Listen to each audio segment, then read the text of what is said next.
السلام عليكم.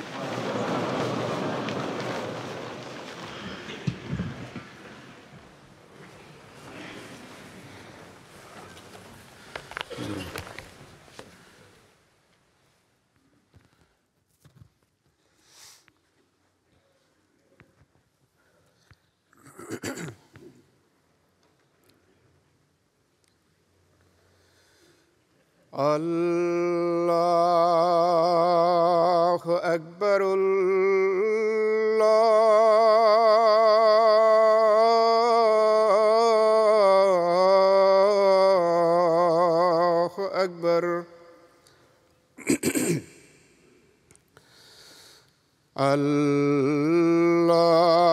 الله أكبر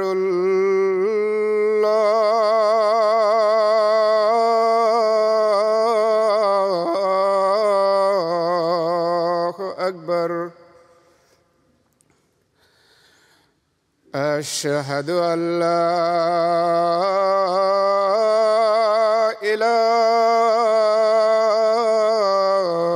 إله إلا الله أشهد أن لا إله إلا الله أشهد أن محمدًا رسول الله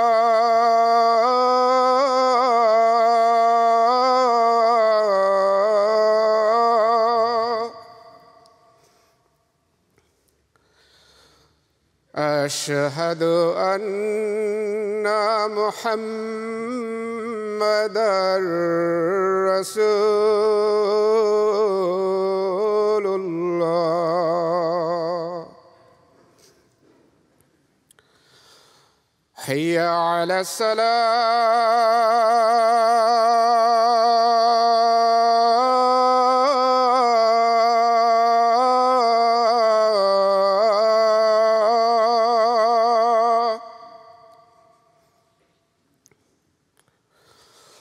حي على الصلاة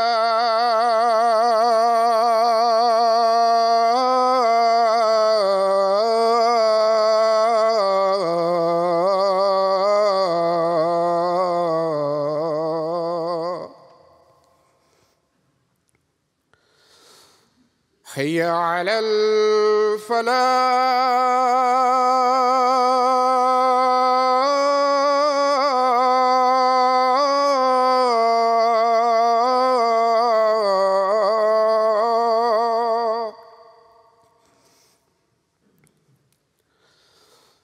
حي على الفلاح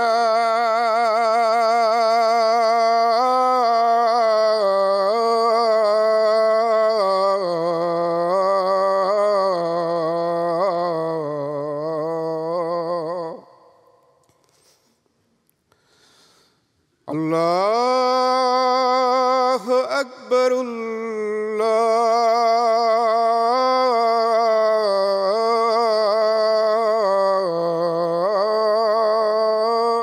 الله أكبر لا إله إلا الله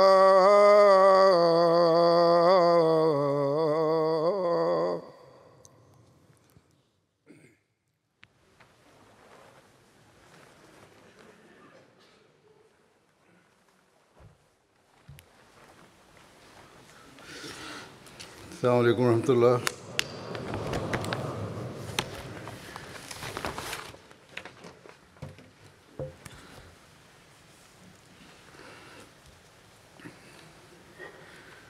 أشهد أن لا إله إلا الله وحده لا شريك له وأشهد أن محمدًا عبده ورسوله أما بعد فأعوذ بالله من الشيطان الرجيم بسم الله الرحمن الرحيم الحمد لله رب العالمين الرحمن الرحيم مالك يوم الدين إياك نعبد وإياك نستعين اهدنا الصراط المستقيم صراط الذين أنعمت عليهم غير المغضوب عليهم ولا الضالين.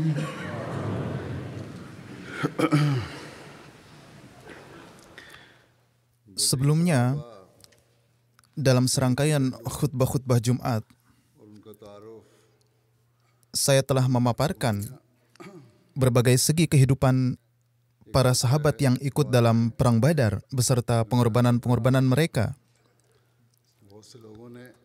Banyak yang menyampaikan keinginannya kepada saya agar segi kehidupan yang mulia Rasulullah Shallallahu Alaihi Wasallam pun dijelaskan. Jika tidak, rasa haus akan tersisa karena mata rantai yang sesungguhnya adalah pribadi Rasulullah Shallallahu Alaihi Wasallam. Dan para sahabat berkumpul di sekitar beliau. Dengan meraih kedekatan inilah, para sahabat dapat mencapai tingkatan pengorbanan yang tiada bandingannya.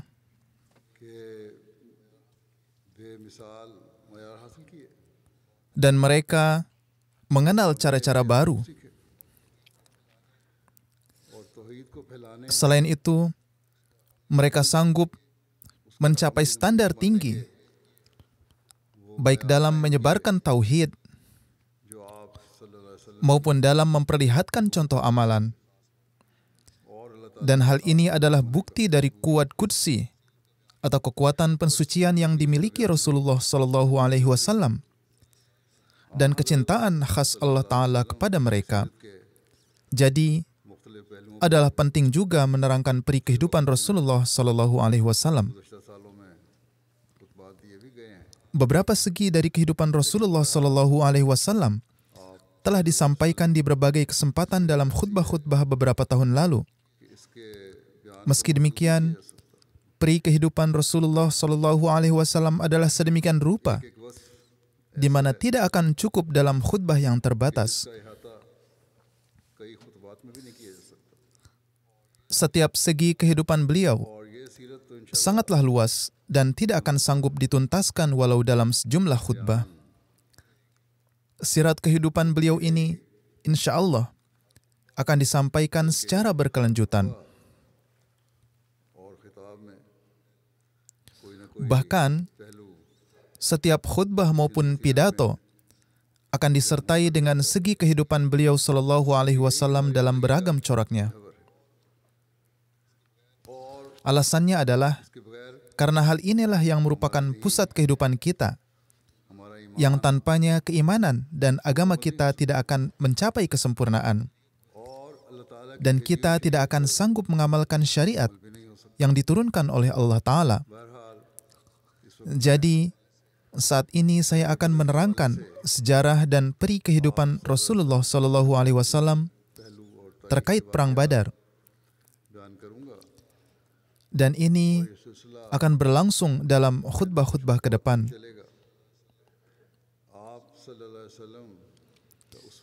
Teladan Rasulullah Shallallahu Alaihi Wasallam lah yang telah melahirkan semangat pengorbanan yang tidak terhingga dalam diri para sahabat.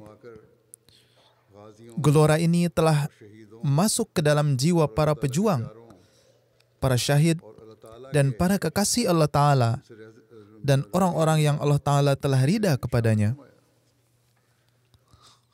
Kita telah menyaksikan contoh-contoh ini dalam kehidupan kita. Alhasil adalah penting untuk menjelaskan teladan-teladan Rasulullah Shallallahu Alaihi Wasallam terkait perang ini. जंग के वाक़यात से पहले Sebelum menyebutkan peristiwa-peristiwa yang berkaitan dengannya, penting juga menerangkan sebab-sebab terjadinya Perang Badar. इसलिए पहले मैं Jadi, pertama-tama saya akan menyampaikan beberapa latar belakang terjadinya Perang Badar. पस मंज़र में भी Dari latar belakang ini pun tampak peri kehidupan beliau Shallallahu Alaihi Wasallam dan berbagai segi dari ajaran indah yang beliau sampaikan.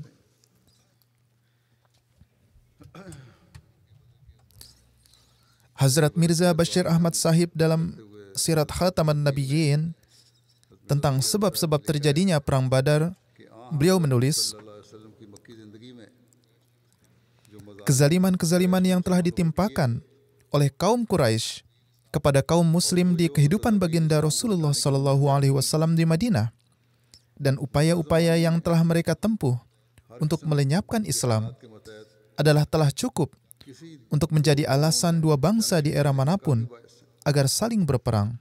तारीख से साबित है Sejarah membuktikan bahwa selain caci maki yang sangat merendahkan dan fitnah yang sangat melukai, orang-orang kafir Mekah pun telah menghalangi kaum muslim secara paksa untuk menyembah Tuhan Yang Maha Esa dan menyebarkan tauhid. जबरन रोका Mereka telah disakiti dan dianiaya tanpa belas kasihan. Harta benda mereka telah dirampas secara tidak sah. उनका बायकाट करके Mereka telah diboikot dalam upaya untuk membunuh dan membinasakan mereka. तौर पर कत्ल किया Beberapa di antara mereka disyahidkan secara kejam. हत्ता के Wanita-wanita mereka diperlakukan secara keji. Hingga pada akhirnya, karena kekejaman tersebut, banyak umat muslim yang meninggalkan Mekah dan hijrah ke Abyssinia. Namun orang-orang Quraisy itu tetap tidak berhenti sampai di sini. Najashi के दरबार Dan mereka mengirimkan wakil mereka ke hadapan Raja Najasyi supaya kaum muslim kembali ke Mekah, lalu mengeluarkannya dari Islam मुहाजिरीन atau membunuhnya. फिर मक्के में वापस Kemudian kezaliman yang hebat ditimpakan kepada sang pemimpin dan panutan kaum muslim, yakni Rasulullah SAW, और या sosok yang lebih dicintai oleh setiap muslim dari nyawa mereka. Beliau mengalami berbagai penderitaan. का और सरदार को जिसे वो अपनी जान से ज्यादा अजीज Para kawanan Quraisy menghujani Rasulullah SAW dengan batu di Taif किया गया और कुरैश के hingga tubuh beliau SAW berlumuran darah. नाम लेने पर आप सल्लल्लाहु अलैहि वसल्लम पर पत्थर बरसा दिए हत्ता कि आप Pada akhirnya, खून से तरबतर हो गए dengan kesepakatan semua wakil dari berbagai suku Quraisy, कौमी पार्लियामेंट में सारे कबाइल diputuskan di Dewan Tertinggi Mekah नुमाइंदों के इत्तेफाक से agar Rasulullah SAW कि मोहम्मद रसूलुल्लाह dibunuh वसल्लम को supaya Islam musnah tanpa sisa मिट जाए dan tauhid pun sirna untuk selamanya. और फिर इस Kemudian, दाद को untuk menjalankan rencana berdarah ini, para pemuda Mekah yang berasal dari berbagai suku Quraisy membentuk kelompok dan menyerang rumah Rasulullah SAW di malam hari.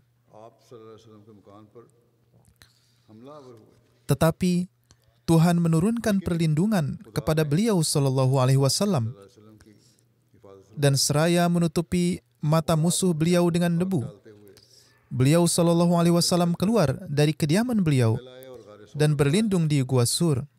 क्या ये मजालम Tidakkah tindakan-tindakan aniaya कुरैश की तरफ dan rencana berdarah ini merupakan suatu seruan perang dari kaum Quraisy? नाजर के होते हुए Apakah dengan peristiwa-peristiwa ini, seorang yang berakal sehat pun dapat berkesimpulan bahwa kaum Quraisy Mekah फिर क्या Quraish telah sepakat memerangi Islam dan kaum Muslim? मुसलमानों की तरफ से दिफाई जंग की काफी बुनियाद नहीं हो सकते थे Apakah kezaliman-kezaliman Quraisy ini telah dapat menjadi dasar bagi kaum Muslim untuk menempuh perang bertahan? खुशी का इरादा न कर Dalam keadaan seperti itu, इन हालात apakah ada suatu bangsa terhormat yang sama sekali tidak ingin bunuh diri akan mundur dari menerima ultimatum seperti yang diberikan kepada umat Islam oleh kaum Quraisy? यकीनन Yang pasti, अगर मुसलमानों jika ada bangsa lain menggantikan umat Islam, से बहुत पहले Quraish mereka akan memasuki medan pertempuran melawan Quraisy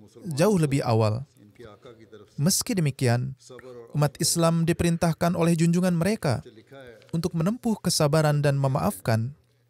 Quraish Alhasil, बहुत बढ़ गए tertera bahwa ketika kezaliman Quraisy Mekah telah sangat dahsyat, और दूसरे साहब maka Abdurrahman bin Auf हजरत dan beberapa sahabat lain datang ke hadapan Rasulullah Sallallahu Alaihi Wasallam dan meminta izin untuk menghadapi kaum Quraisy. वसल्लम ने फरमाया Tetapi Rasulullah Sallallahu Alaihi Wasallam bersabda, "Inni umirtu bil afwi, fala tuqatilu." इसलिए मैं तुम्हें Yakni, untuk saat ini, aku diperintahkan untuk memaafkan. साहबा ने Jadi, aku tidak dapat memberi kalian izin untuk bertempur. Jadi, para sahabat telah menanggung setiap corak kesukaran dan kehinaan di jalan agama. Tetapi mereka sama sekali tidak meninggalkan kesabaran. लबरेज होकर छलकने लग गए Ketika cawan penganiayaan kaum Quraisy telah terpuaskan dan mulai meluap, मैं हुज्जत dan dalam pandangan Tuhan semesta alam, hujah ilahi untuk kaum muslim telah terpenuhi, कि तू इस बस्ती से barulah Tuhan memerintahkan kepada hambanya, मामला of keluarlah engkau dari kampung halamanmu itu, और वक्त आ गया है karena sekarang कि जालिम hal ini telah melewati batas pengampunan, dan telah tiba saatnya mereka yang aniaya menghadapi akhir kejahatan mereka. ये हिजरत Jadi hijrahnya baginda Rasulullah Sallallahu Alaihi Wasallam ini merupakan tanda diterimanya ultimatum kaum Quraisy. ऐलान जंग Di dalamnya terkandung suatu isyarat tersembunyi akan pengumuman perang dari Tuhan. दोनों समझते थे Dan keduanya, baik muslim maupun kafir, memahami hal ini. Maka dari itu, di musyawarah Darun Nadwah, yang merupakan tempat bermusyawarah kaum Quraisy di dekat Ka'bah, ketika ada seorang yang mengusulkan कि आ हजरत सल्लल्लाहु untuk mengusir Rasulullah Sallallahu Alaihi Wasallam dari Mekah, सूरह उसा maka saat itu para pemuka Quraisy menolak usulan itu, karena jika Muhammad Sallallahu Alaihi Wasallam keluar dari Mekah, मक्के से निकल गया maka pasti kaum muslim akan menerima ultimatum mereka dan akan keluar memerangi mereka, लाएंगे और मदीने के अंसार के सामने yaitu memerangi kaum Quraisy. Pada kesempatan baiat kedua di Aqabah, ketika pertanyaan agar Rasulullah Sallallahu Alaihi Wasallam hijrah muncul di hadapan kaum Ansar Madinah, कि इसके ये mereka segera mengatakan, कि हमें तमाम ini berarti bahwa kita harus siap untuk berperang menghadapi seluruh Arab. और खुद आ हजरत सल्लल्लाहु Ketika Rasulullah Sallallahu Alaihi Wasallam meninggalkan Mekah, और आपने मक्के beliau pun melihat dengan pandangan sedih ke kota Mekah seraya bersabda, के ए मक्का "Wahai Mekah, engkau lebih kucintai daripada kota-kota lainnya, मगर तेरे बाशिंदे tetapi orang-orangmu itu मुझे यहाँ रहने tidak mengizinkanku tinggal di sini." तो इस पर हजरत अबू बकर Atas hal ini, Hazrat Abu Bakar pun berkata, खुदा के रसूल "Mereka telah mengasingkan utusan Tuhan, निकाला है sekarang mereka pasti akan dihancurkan." जरूर हलाक होंगे खुलासा ये Ringkasnya, आ हजरत selama Rasulullah Sallallahu Alaihi Wasallam berada di Mekah, beliau telah menanggung semua jenis penganiayaan, मजालिम बर्दाश्त किए tetapi beliau tetap tidak mengangkat pedang melawan kaum Quraisy. क्योंकि अव्वल तो पेशतर इसके Alasannya adalah pertama, कुरैश के sebelum tindakan apapun diambil terhadap kaum Quraisy, अल्लाह के मुताबिक sesuai sunnatullah, पर तमाम hujah ilahi harus telah terpenuhi bagi mereka, मोहलत दरकार था dan hal ini memerlukan rentang masa. खुदा Kedua, Allah Ta'ala berkehendak इस आखिरी हद agar kaum muslim memperlihatkan contoh kesabaran dan memaafkan hingga batas terakhir, yang mana setelahnya sama saja dengan bunuh diri, yang dalam pandangan siapapun yang berakal sehat bukanlah suatu perbuatan yang disukai. Ketiga, मक्के में kaum Quraisy memimpin semacam pemerintah demokratis di Mekah, आ हजरत yang mana Rasulullah Sallallahu Alaihi Wasallam saat itu merupakan salah satu dari antara warganya. उसने सियासत का तकाजा था Jadi, sebagai warga yang baik, मक्के में रहें maka selama beliau berada di Mekah, beliau menghormati keberadaan pemerintah setempat dan tidak akan melakukan apapun yang mengganggu kedamaian. जब मामला अहू की हद Namun tatkala kezaliman telah melebihi batas yang dimaafkan, beliau lantas hijrah dari sana. चौथे Keempat, hal ini pun penting, bahwa selama kaum beliau pada pandangan Tuhan belum layak menerima hukuman akibat tindakan mereka, की कौम maka sampai saat itu juga अपनी कार्रवाइयों belum tiba waktu untuk menghancurkan mereka. की मुस्तहिक ना हो जावे और उनको हलाक करने का वक्त ना आ जावे, आप उनमें मुकीम रहें और जब वो वक्त Rasulullah Shallallahu Alaihi Wasallam masih hidup di tengah mereka. Lalu tatkala waktunya tiba, beliau lantas berhijrah dari sana. नबी Hal ini karena sesuai sunnah Allah, bahwa selama seorang Nabi Allah telah tetap berada dalam umatnya, और जब हलाक maka selama itu pula umatnya tidak akan terkena azab yang akan menghancurkan mereka. Lalu ketika azab yang menghancurkan itu sudah akan menimpa, maka Nabi itu diperintahkan agar pergi dari sana. Karena sebab-sebab ini, के जालिम कौम ने ना hijrahnya Rasulullah Shallallahu Alaihi Wasallam mengandung isyarah-isyarah khusus di dalamnya. Namun sangat disayangkan बाज आ जाते, bahwa orang-orang yang aniaya itu में जबर से काम tidak menyadari dan semakin bertambah dalam kezaliman mereka. जिंदगी बसर करने देते, Karena seandainya saat itu pun kaum Quraisy menghentikannya dan meninggalkan paksaan dalam hal agama रहमतुल लिल आलमीन। dan membiarkan kaum muslim agar hidup dengan damai, यकीनन maka sesungguhnya Tuhan adalah yang Maha Penyayang dan Rasul-Nya pun adalah rahmat bagi sekalian alam. खून के नज़ारे ना Mereka kemudian pasti akan dimaafkan dan orang-orang Arab tidak akan harus menyaksikan pembantaian dan pertumpahan darah seperti yang telah mereka lihat. Tetapi takdir ilahi harus tergenapi. Hijrahnya Rasulullah Shallallahu Alaihi Wasallam menjadi pemantik atas api permusuhan kaum Quraisy dan mereka semakin bangkit berkobar dalam upaya mereka untuk melenyapkan Islam. Selain melakukan penganiayaan dan kezaliman terhadap kaum muslim yang miskin dan lemah yang sampai saat itu masih berada di Mekah, upaya pertama yang dilakukan oleh kaum Quraisy adalah bahwa tatkala mereka mengetahui bahwa Rasulullah Shallallahu Alaihi Wasallam telah meninggalkan Mekah, mereka lantas keluar mengejar beliau Shallallahu Alaihi Wasallam. Mereka menelusuri setiap jengkal lembah Bakkah untuk mencari beliau dan bahkan mencapai mulut Gua Sur. Akan tetapi Allah Ta'ala turun menolong beliau dan menempatkan selubung di atas mata orang-orang Quraisy, sehingga kendati mencapai tempat tujuan, mereka kembali dengan kecewa dan tanpa hasil. Ketika mereka telah kecewa dengan pencarian itu, mereka lalu membuat pengumuman bahwa siapapun yang dapat menangkap Muhammad Sallallahu Alaihi Wasallam hidup atau mati akan menerima hadiah 100 unta, yang setara dengan sekitar 20.000 rupiah dalam mata uang saat ini, yaitu di tahun 1921 ketika Hazrat Mirza Bashir Ahmad radhiyallahu an menulis ini. Saat ini jumlahnya mencapai miliaran. Banyak pemuda dari berbagai suku Quraisy berangkat ke segala penjuru untuk mencari Rasulullah Sallallahu Alaihi Wasallam.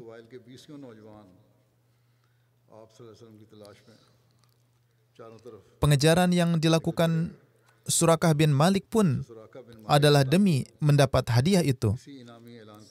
Tetapi upaya yang ditempuh kaum Quraisy ini pun menghadapi kegagalan.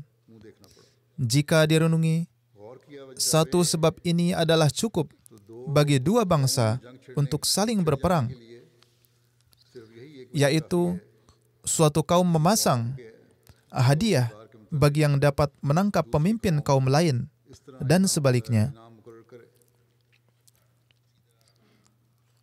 Maka dari itu, ketika baginda Rasulullah Sallallahu Alaihi Wasallam berhijrah ke Madinah dengan selamat, pemimpin suku Quraisy mengirimkan surat ancaman yang mengerikan kepada kepala suku Madinah, Abdullah bin Ubay bin Sulul, dan para sahabatnya yang berbunyi, "Kalian telah memberikan perlindungan kepada orang kami, yaitu Muhammad Sallallahu Alaihi Wasallam, yang kami bersumpah atas nama Allah bahwa kalian harus meninggalkannya atau menyatakan perang terhadapnya, atau paling tidak mengasingkannya dari kota kalian. Jika tidak, kami pasti akan mengumpulkan seluruh pasukan kami dan menyerang kalian. Dan kami akan membunuh laki-lakimu dan mengambil perempuanmu menjadi milik kami sendiri dan menjadikan mereka halal bagi kami sendiri." Ketika Abdullah bin Ubay bin Sulul dan para sahabat yang musyrik menerima surat ini, mereka berkumpul untuk berperang melawan Nabi Shallallahu Alaihi Wasallam. Ketika Nabi Suci Shallallahu Alaihi Wasallam mengetahui hal ini, beliau mendatanginya dan bersabda, Anda dapat menganggap ancaman yang diberikan kepada Anda oleh Quraisy sebagai ancaman besar, namun mereka tidak dapat membahayakan Anda lebih dari kerugian yang akan Anda timpakan pada diri Anda sendiri.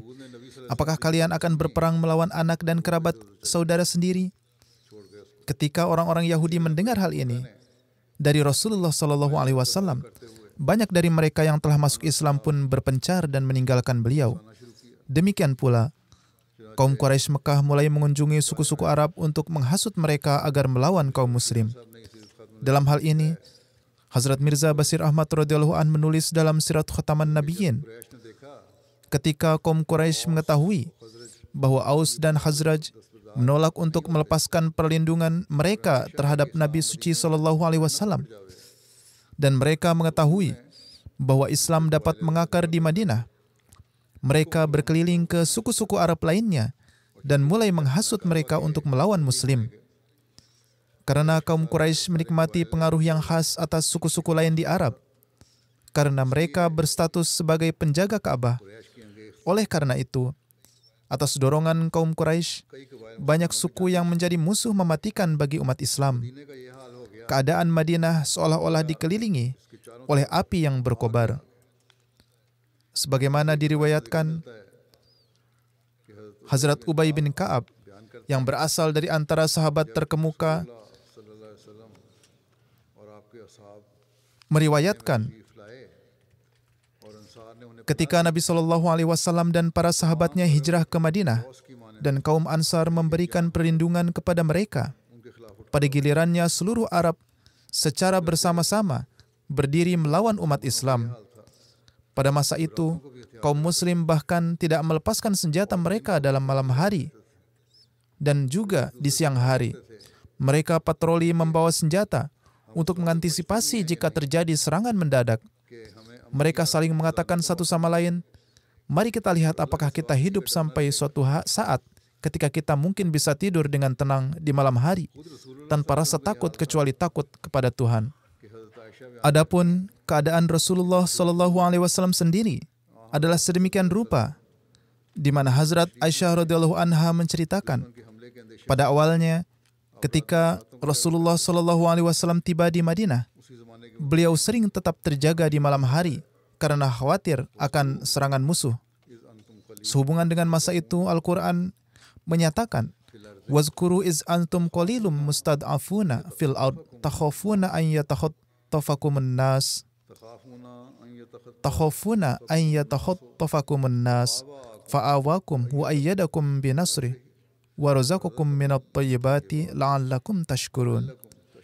Wahai umat Islam, dan ingatlah ketika kamu masih sedikit, dipandang lemah di muka bumi, dan kamu merasa takut manusia akan merenggutmu, tetapi Dia memberikanmu tempat berlindung dan memperkuatmu dengan pertolongannya, serta memberimu rezeki dari yang baik supaya kamu bersyukur.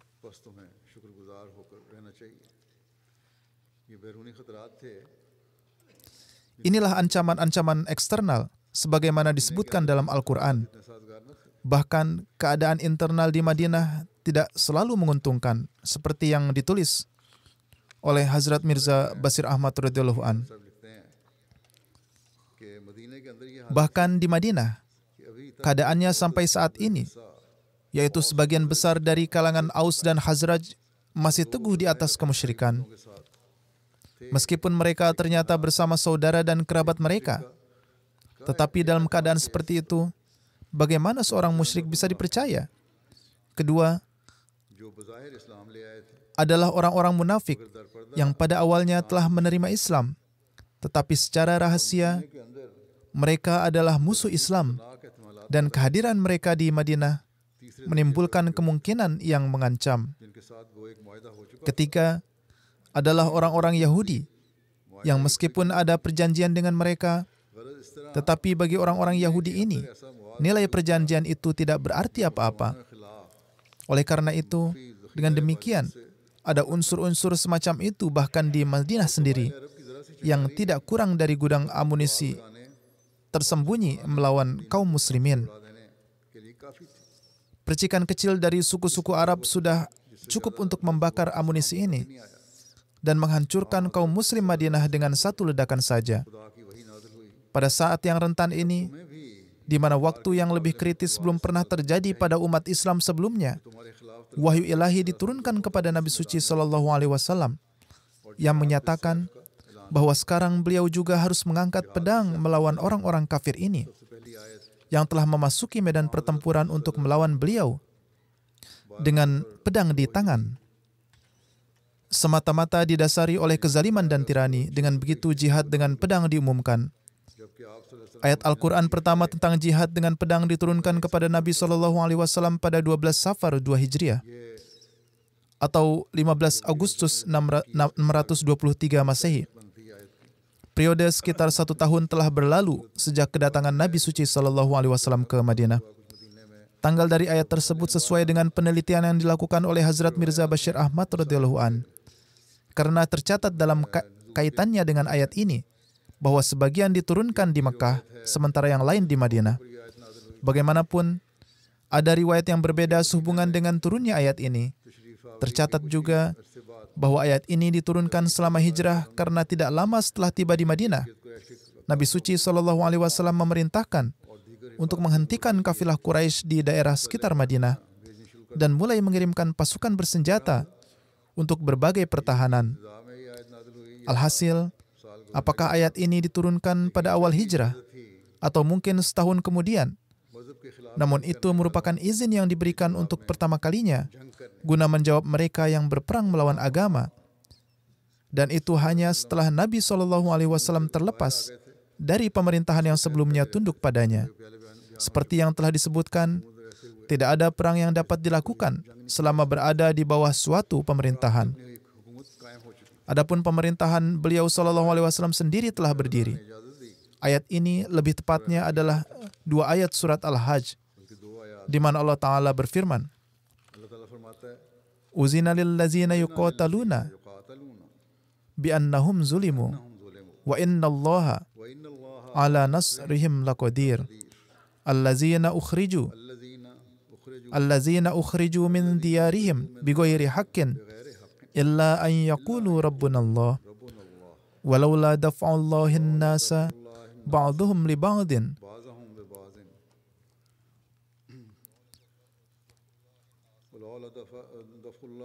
walaula daf'ullahun nasa ba'duhum li ba'din lahuddimat sawami'u wa bi'un wa salawatun wa masajidu yuzkaru fi hasmullahi katsira wa la yansurannallahu man yansuru innallaha laqawiyyun aziz. Telah diizinkan untuk mengangkat senjata bagi mereka yang telah diperangi, disebabkan mereka telah dianiaya.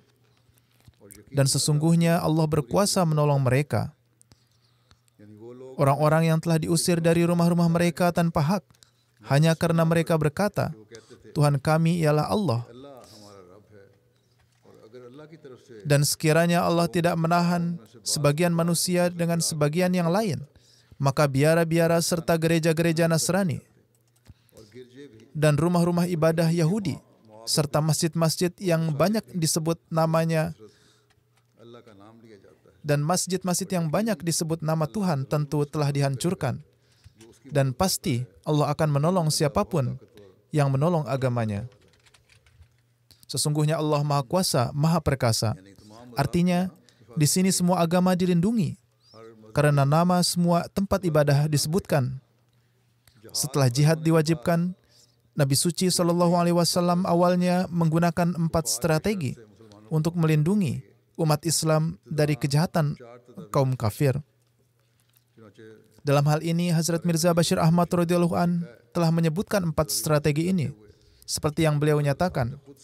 Pertama, Nabi suci SAW mulai melakukan perjalanan ke suku-suku terdekat dan membuat perjanjian damai dengan mereka, sehingga wilayah sekitar Madinah akan bebas dari ancaman. Dalam hal ini, Nabi suci Shallallahu Alaihi Wasallam memberikan perhatian khusus kepada suku-suku yang terletak dekat dengan jalur perdagangan Suriah dari suku Quraisy, seperti yang mungkin dikumpulkan oleh setiap individu.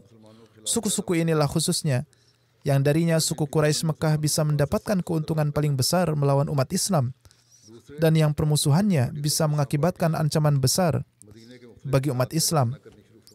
Kedua, Nabi suci Shallallahu Alaihi Wasallam mulai mengirimkan kompi-kompi kecil untuk mendapatkan informasi intelijen dari arah yang berbeda dari Madinah, sehingga beliau tetap dapat mengetahui pergerakan kaum Quraisy dan sekutu mereka. Dan kaum Quraisy juga memahami bahwa umat Islam tidak lalai, sehingga dengan cara ini Madinah dapat dilindungi dari bahaya serangan mendadak. Ketiga, kebijaksanaan lain dalam memberangkatkan kelompok-kelompok ini adalah agar umat Islam Mekah yang sekitarnya yang lemah dan miskin dapat menemukan kesempatan dengan cara ini untuk bergabung dengan umat Islam Madinah. Sampai saat ini, ada banyak orang di wilayah Mekah yang berjiwa Muslim, tetapi tidak dapat secara terbuka menyatakan keimanan mereka karena kekejaman suku Quraisy. Selain itu, karena kemiskinan dan kelemahan mereka, mereka juga tidak dapat berhijrah karena kaum Quraisy akan dengan paksa menahan orang-orang tersebut untuk hijrah. Keempat, strategi keempat yang digunakan oleh Nabi suci Shallallahu Alaihi Wasallam adalah mulai mencegat kafilah dagang Quraisy yang melakukan perjalanan dari Mekah ke Suriah melewati Madinah dalam perjalanan. Alasannya, pertama, kafilah-kafilah ini akan menyulut api permusuhan terhadap umat Islam kemanapun mereka pergi. Jelas bahwa benih permusuhan yang ditaburkan di sekitar Madinah sangat berbahaya bagi umat Islam. Kedua, kafilah-kafilah ini akan selalu dipersenjatai, dan setiap orang dapat memahami bahwa kafilah-kafilah semacam itu yang lewat begitu dekat dengan Madinah tidaklah kosong dari ancaman bahaya. Ketiga, mata pencaharian suku Quraisy terutama bergantung pada perdagangan. Oleh karena itu, dalam keadaan seperti ini, cara yang paling definitif dan efektif untuk menaklukkan kaum Quraisy mengakhiri kekejaman mereka dan mendesak mereka untuk berdamai adalah dengan menghalangi jalur perdagangan mereka. Dengan demikian, sejarah membuktikan fakta bahwa di antara faktor-faktor yang pada akhirnya memaksa Quraisy untuk condong ke arah rekonsiliasi adalah intersepsi kafilah dagang ini dan memainkan peran yang sangat penting. Oleh karena itu, ini adalah strategi yang sangat cerdas yang menghasilkan buah kesuksesan pada waktu yang tepat.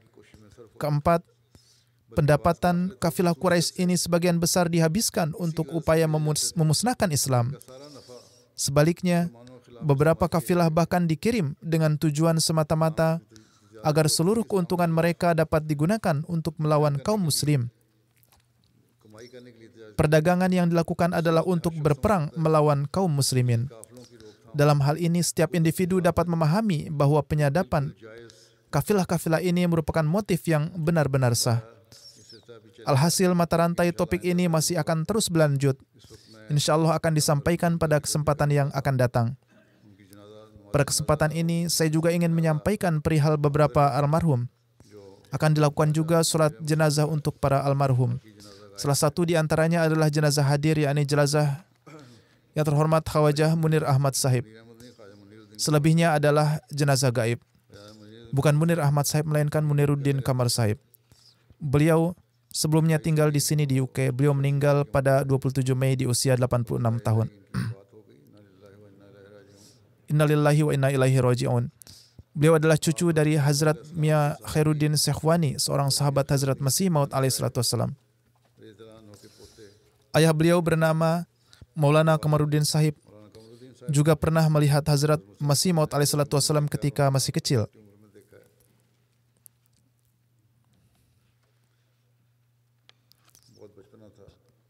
Ayahanda, Maulwi Kamaruddin Sahib adalah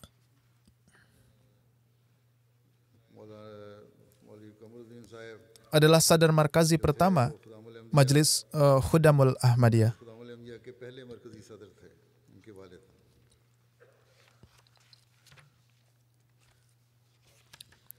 Ketika terjadi partisi India-Pakistan, Hindustan पाकिस्तान की mereka berpindah dari India ke Pakistan.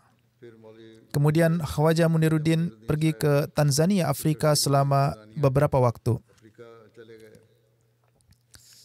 Di Rabuah juga beliau mendapat taufik untuk mengkhidmati jemaat dalam kapasitas yang berbeda. Kemudian datang ke Inggris bersama keluarganya pada tahun 1966 dan beliau tinggal di sini di dekat Masjid Fazal. Para Rabia के दौर में orang-orang tua mengenal beliau. Pada masa Khalifah keempat, beliau mendapat taufik untuk mengumandangkan azan secara rutin pada saat Jumat सदर मजलिस untuk waktu yang lama. मस्जिद फजल London Almarhum juga mendapat taufik menjabat sebagai ketua jemaat lokal Masjid Fazal London dan Putney. Setelah pensiun pada tahun 1995, beliau mewakafkan hidup beliau dan selama 29 tahun terakhir mendapatkan taufik untuk berkhidmat secara sukarela di kantor wakalat tafsir, kemudian di kantor private secretary. वफात से एक दिन कबल भी Sehari sebelum meninggal, beliau tetap bekerja di kantor hingga menjelang sholat zuhur, kemudian pulang ke rumah setelah sholat. वक्त नमाजों को पाबंद Beliau adalah sosok yang disiplin, melaksanakan sholat 5 waktu, sangat pendiam, penyayang, ramah, baik, dan tulus serta setia. Almarhum juga seorang musi. Selain istri, beliau meninggalkan 2 putra dan putri serta banyak cucu dan cicit. Beliau juga adalah paman dari Amir Sahib UK. Semoga Allah Ta'ala memberikan ampunan dan rahmatnya dan mengangkat derajat beliau. Kita akan melaksanakan sholat jenazah hadir untuk beliau insyaAllah. Yang lainnya adalah jenazah gaib. Salah satunya adalah Dr. Mirza Mubashir Ahmad रहमत साहब का yang merupakan जो मुस्लिम आउट रज़ियल्लाहु cucu Hazrat Muslih Maud radhiyallahu an dari pihak ayah dan putra Dr. Mirza Munawar Ahmad dan Nyonya Mahmudah Begum serta बेटे थे cucu Hazrat Nawab Mubarakah Begum dari pihak ibu.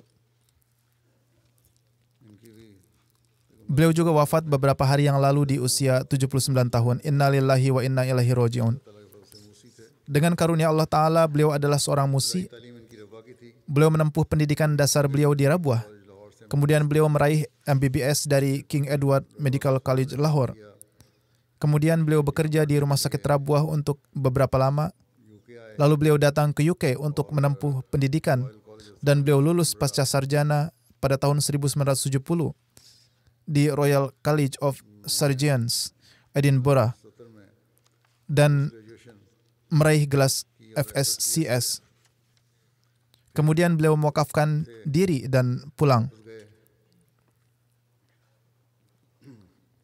और वहाँ फजल Di Rabuah, beliau berkhidmat di Fazli Umar Hospital.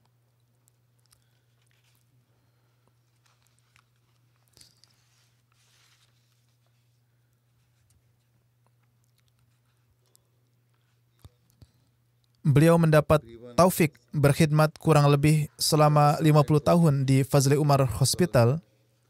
खिदमत की तौफीक मिली Beliau merupakan yang paling lama berkhidmat di antara para dokter Waqifin Zindagi yang bekerja di bawah वाकफी ने Nusrat Jahan. सबसे ज़्यादा लंबा अरसा इन्होंने शायद इससे ज़्यादा Mungkin yang lebih lama dari beliau adalah Dr. Mirza Munawar. इनको 50 साल Bagaimanapun beliau mendapat taufik berkhidmat selama 50 tahun. Pada tahun 1983, Hazrat Khalifatul Masih Ar-Rabi rahimahullah menetapkan beliau sebagai anggota Dewan Waqfi Jadid dan menduduki posisi ini hingga kewafatan beliau. एहलिया Istri beliau menulis, लिखती हैं कि रिश्तों को बहुत निभाने वाले थे बहुत ख्याल रखने वाले थे beliau menghormati kerabatnya dan menjaga kerabatnya, baik kedua orang tua, saudara-saudara, kerabat, kedua orang tua dan kerabat saya, singkatnya dengan semua orang. Saya tidak dapat mengingat suatu peristiwa kebahagiaan atau kesedihan yang di dalamnya beliau tidak mengambil tanggung jawab untuk dirinya. Beliau tidak pernah mengendur dalam menghormati kerabatnya. Beliau juga memiliki kesempatan untuk merawat semua sesepuh dalam keluarga. Beliau pergi ke rumah-rumah orang yang sakit untuk merawat mereka. Demikian juga beliau biasa membantu orang-orang yang membutuhkan. Beliau tidak pernah menolak permintaan apapun.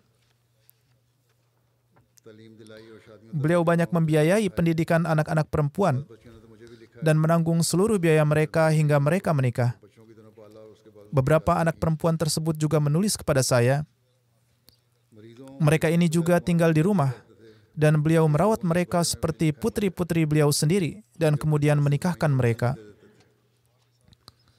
Beliau juga biasa membebaskan biaya pasien. Beberapa orang menulis mengenai hal ini kepada saya, bahkan beliau memberikan obat-obatan dan uang dari saku beliau sendiri. Beliau memiliki jalinan yang sangat mendalam dengan para khalifah. Di satu sisi, beliau memiliki hubungan kekerabatan dengan para khalifah. Di sisi lain, beliau juga menunjukkan sikap hormat terhadap mereka. Beliau juga menasihatkan hal ini kepada anak-anaknya dan juga memberikan contoh dengan amalan nyata. Beliau lebih tua 6 tahun dari saya, namun saya senantiasa melihat sikap hormat beliau setelah saya menjadi khalifah. Bahkan sebelum itu pun, ketika saya menjadi Nazir Allah, beliau bersikap sangat sopan dan hormat.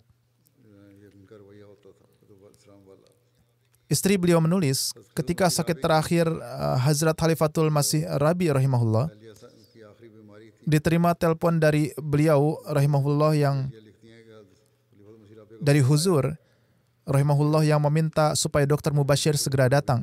Setelah mendengar ini, beliau segera pergi pada malam hari dan tinggal di sana hingga kewafatan Hazrat Khalifatul Masih Rabi rahimahullah. Hazrat Khalifatul Masih Rabi bersabda pada saat kewafatan Hazrat Asifah Begum bahwa Mubashir datang menjemput saya di dekat lift. Segera setelah melihat Mubashir, saya mengerti bahwa istri saya telah wafat. Karena saya tahu bahwa kondisi kesehatannya begitu memburuk, sehingga Mubashir tidak akan meninggalkannya sendirian. Bahkan selama Hazrat Khalifatul Masih Rabi rahimahullah sakit, beliau pulang pergi ke Inggris untuk memberikan pengobatan. Hazrat Khalifatul Masih Rabi rahimahullah pun pada satu kesempatan menyebutkan jasa-jasa beliau selama beliau sakit. Istri beliau menulis bahwa suatu kali disampaikan sebuah aduan yang keliru berkenaan dengan diri beliau, dan satu komite dibuat untuk menyelidiki aduan tersebut. Ketika itu pun beliau menghormati khilafat dan nizam serta tidak memperlihatkan sikap yang tidak sepatutnya. Komite tersebut lalu melakukan penyelidikan menyeluruh dan menyatakan beliau tidak bersalah dalam kasus tersebut.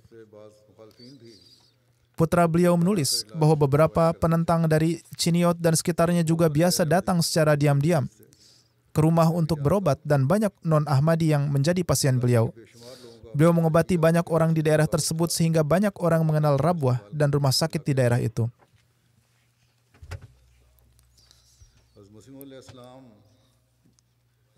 Sendok yang digunakan Hazrat Masih Maud alaihissalam untuk meminum obat pada sakit terakhir beliau, Hazrat Ammajan radhiyallahu anha memberikan sendok kecil yang adalah sendok teh tersebut kepada Hazrat Ummi Nasir seraya bersabda bahwa kelak berikanlah sendok ini kepada anak laki-laki yang kelak menjadi dokter.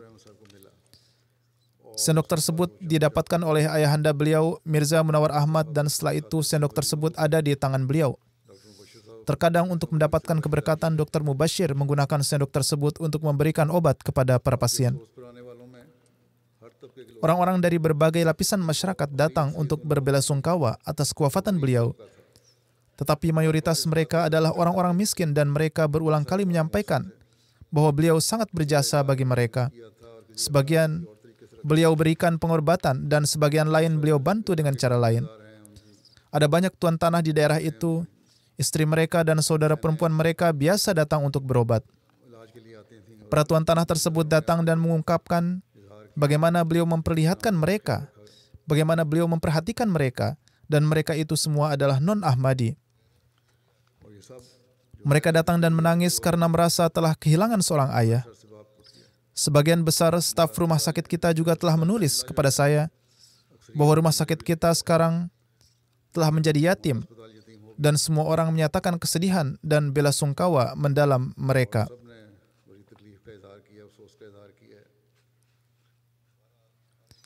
Singkat kata, beliau menjalin hubungan dengan setiap kalangan dan memperhatikan orang-orang miskin. Hazrat Rasulullah SAW bersabda bahwa jika seseorang dipuji pada prosesi pemakamannya, surga dijamin untuknya. Semoga beliau pun menjadi penggenapan darinya. Dr. Mirza Sultan Ahmad mengatakan, sepengetahuan saya, di jemaat, beliau mendapatkan kehormatan sebagai dokter yang telah memberikan perkhidmatan paling banyak. Saya sudah menyampaikan ini sebelumnya. Beliau lebih lanjut menulis, pada masa beliau mulai bekerja, di masa itu tidak ada asisten atau pembantu.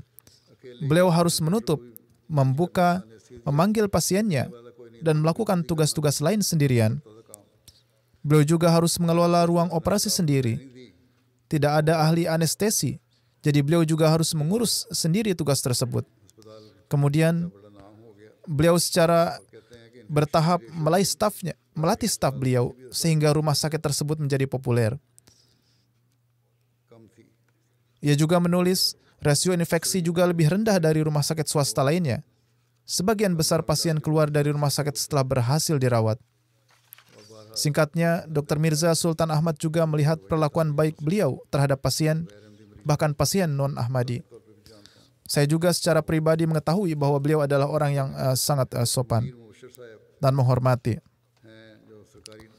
Dr. Munir Mubashir Sahib bekerja di rumah sakit pemerintah. Beliau menulis, saya telah menyaksikan perkhidmatan medis yang panjang dan luas yang dilakukan oleh Tuan Dokter, yang tidak hanya untuk mereka yang tinggal di Rabuah, tetapi juga di semua daerah sekitarnya. Beliau lebih lanjut mengatakan, saya telah bekerja sepenuhnya di pinggiran Rabuah. Beliau telah ditempatkan di berbagai rumah sakit kecil di Rabuah. Banyak orang dari kira-kira semua desa di sekitarnya merupakan dari antara pasien beliau. Oleh karena itu, seperti yang saya katakan, banyak orang non-Ahmadi datang untuk menyampaikan belasungkawa atas kewafatan beliau. Dr. Nuri menulis, seorang pasien lansia yang tinggal sendirian di Rabuah telah menggantung foto Dr. Mubashir di kamarnya. Dr. Nuri pergi mengunjungi lansia ini. Pasien ini berbicara dengan pujian dan kekaguman yang besar untuk Dr. Mubashir. Mengatakan bahwa beliau sering mengunjungi saya untuk menanyakan tentang kabar dan kesehatan saya. Semoga Allah melindunginya. Kejadian ini terjadi saat beliau masih hidup. Ada begitu banyak surat yang menyebutkan kualitas pengkhidmatan dan perasaan pasien-pasien beliau sehingga tidak mungkin saya menyebutkan semuanya. Seperti yang saya sampaikan sebelumnya, beliau juga memiliki ikatan kesetiaan yang luar biasa dengan khilafat. Semoga Allah Ta'ala menganugerahkan rahmat dan ampunan yang tak terhingga kepada beliau dan memberikan kepada beliau tempat di antara orang-orang yang dicintainya. Jenazah ketiga adalah jenazah gaib. Salat jenazah gaib yaitu yang terhormat Sayyidah Amatul Basit, istri Sayyid Mahmud Ahmad dari Islamabad. Beliau meninggal beberapa hari yang lalu. Innalillahi wa inna ilaihi raji'un. Beliau adalah cucu dari Dr. Sayyid Abdul Sattar Shah dan putri dari yang terhormat Sayyid Abdul Razak Shah. Beliau juga keponakan Hazrat Ummi Tahir. Ayah beliau, Abdul Razak Shah, menikah dengan wanita Ahmadi Irlandia pertama pada tahun 1945, Hanifah Shah yang dulu bernama Kathleen O'Brien. Pernikahan ini berlangsung di Nairobi, Kenya.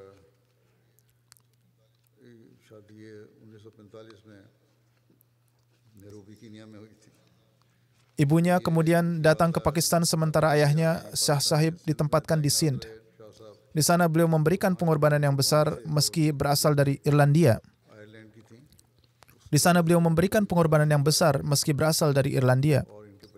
Beliau tinggal di sebuah desa kecil seraya mempersembahkan pengorbanan besar. Anak-anak beliau juga mempersembahkan pengorbanan yang besar, di antaranya adalah Amatul Basit. Suaminya, Dr. Tuan Sayyid Mahmud Shah, mengatakan, beliau rutin melaksanakan sholat, terutama sholat tahajud. Sejak kecil, beliau sholat tahajud bersama ayahnya. Beliau adalah wanita yang religius dan saleh. Beliau selalu membantu orang miskin dan mereka yang membutuhkan.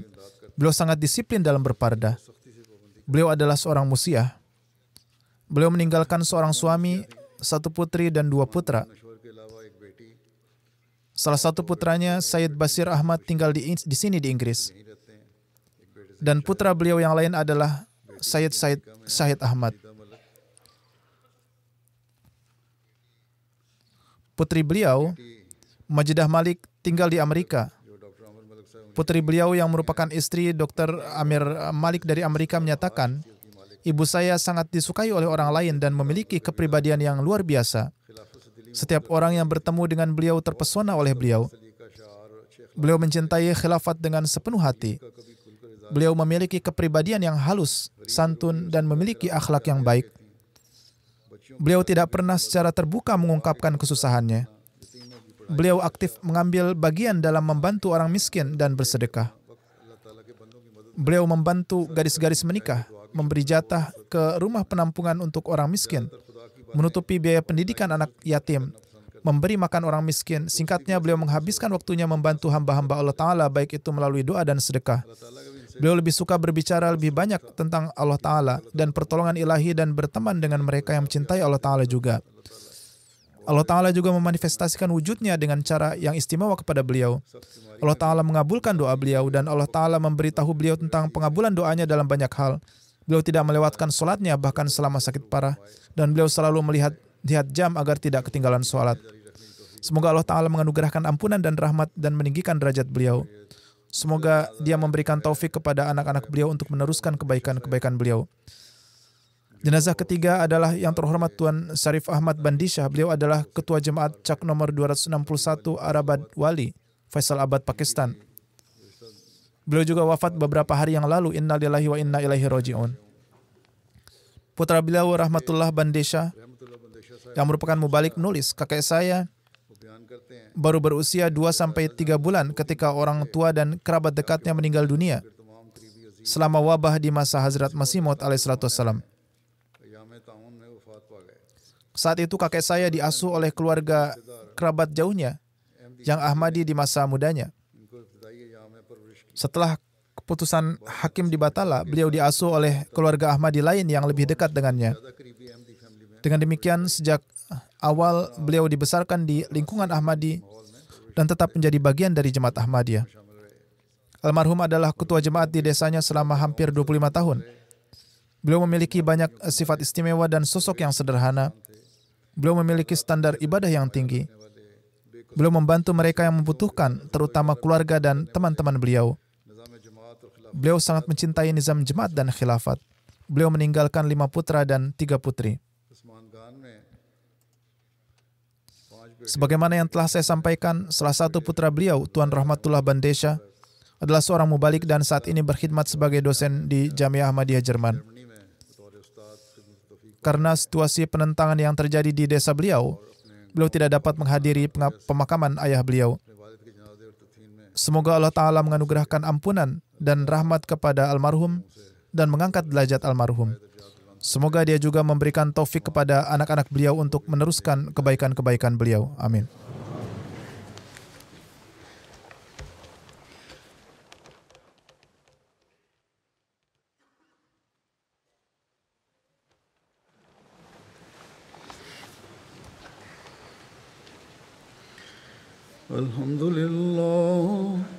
Alhamdulillah, nahmaduhu wa nasta'inuhu wa nastaghfiruh wa nu'minu bihi wa natawakkalu alayhi wa na'udzu billahi min shururi anfusina wa min sayyiati a'malina. Man yahdihillahu fala mudilla lahu wa man yudlilhu fala hadiya lahu. Wa nashhadu an la ilaha illallah wa nashhadu anna Muhammadan abduhu wa rasuluh. Ibadallahi rahimakumullah.